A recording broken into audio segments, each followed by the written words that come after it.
ओम भूर्भुवः स्वः तत्सवितुर्वरेण्यं भर्गो देवस्य धीमहि धियो यो नः प्रचोदयात्। अक्षोनो मधुसंकाशे अनिकमनो समंजनम अंतः कृष्णवमोह मनो ई साहसती। આપણે પતિ પત્ની એકબીજાને પ્રેમપૂર્ણ દ્રષ્ટિથી જોઈએ, મોઢામાંથી હંમેશા મીઠા વચનો બોલીએ તથા એકબીજાના હૃદયમાં વસીએ, આપણા બે શરીર એક જ મન બને। લગ્નનો ઉદ્દેશ અને આદર્શ શો છે? માનવીય સભ્યતાની શરૂઆતથી જ આ પ્રથા કેમ ચાલી રહી છે? જો લગ્નનો હેતુ તો આ વેપાર ઘણો મોંઘો અને ઝંઝટપૂર્ણ છે। આ વેપારમાં બંને પક્ષની બરબાદી જણાય છે। પુરુષ ગાણીના બળદની જેમ પીસાય છે અને સ્ત્રી પ્રજનનના કુચક્રમાં પોતાનું સ્વાસ્થ્ય અને પ્રતિભા જ નહીં પરંતુ પોતાનું જીવન પણ બરબાદ કરે છે। લગ્નનો ઉદ્દેશ આવો હોઈ શકે જ નહીં। જો ઉદ્દેશ એવો હોય તો સમાજની વ્યવસ્થા સંપૂર્ણ રીતે છિન્નભિન્ન થઈ જાત અને મનુષ્ય પશુ કરતાં પણ બદતર સ્થિતિએ પહોંચી જાત। લગ્ન એક આધ્યાત્મિક સાધના છે। આ એક એવું પ્રેમ બંધન છે કે જેનું પોષણ ત્યાગ અને ઉદારની ઉચ્ચ ભાવનાથી કરવામાં આવે છે। આ સજ્જનો અને સુરવીરોનું કામ છે। સુખી ઘર સંસાર માટે વર અને કન્યા બંનેનું જીવન ઉચ્ચ સ્તરનું હોવું જોઈએ। બંને ગુણવાન હોવા જોઈએ। વર વેદનો જાણકાર, સુશિક્ષિત, સંસ્કારવાન અને સહિષ્ણુ હોવો જોઈએ। કન્યા શુદ્ધ, પવિત્ર અને પ્રતિભાવાન હોવી જોઈએ। શરીરની આંતરિક શુદ્ધિથી મન, બુદ્ધિ અને ચિત્ત શુદ્ધ બને છે। જો મન શુદ્ધ હશે તો બુદ્ધિ અને ચિત્ત વૃત્તિઓ પણ શુદ્ધ હશે।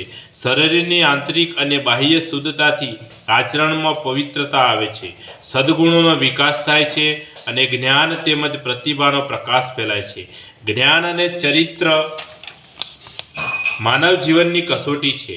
આ કસોટી પર સાચા સાબિત થયેલા તેજસ્વી પુરુષો અને વિદુષીઓ મહિલાઓ લગ્નબંધનમાં જોડાઈને યજ્ઞીય જીવન જીવતા રહીને આત્માની ઉન્નતિ કરી શકે છે।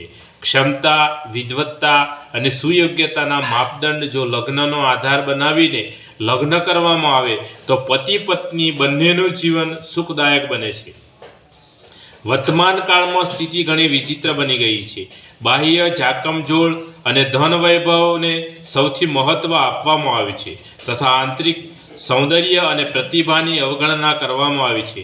આને પરિણામે પતિ પત્નીમાં મોટાભાગે અસંતોષ અને અવિશ્વાસ જ જોવા મળે છે। સાચી સહાનુભૂતિ, મમતા અને એકતાના અભાવના કારણે બંને સાથે રહેતા હોવા છતાંય અપરિણિતોની માફક ઘર સંસારની લાલચને સાચવતા જણાય છે।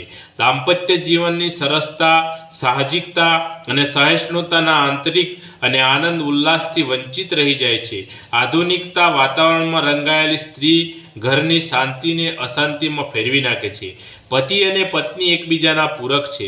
બંને પરસ્પર વફાદારી, આત્મીયતા, સેવા, સન્માન, સહયોગ, સદ્ભાવના અને ઉદારતા રાખી જો એકબીજાને પોતાના આરાધ્ય માની ઘર સંસારની નાવને હંકારતા રહે અને તેને જીવનસાગરના અંતિમ છેડા સુધી લઈ જવાનો પુરુષાર્થ કરે તો જ સફળ ઘર સંસારનું ધ્યેય સિદ્ધ થશે।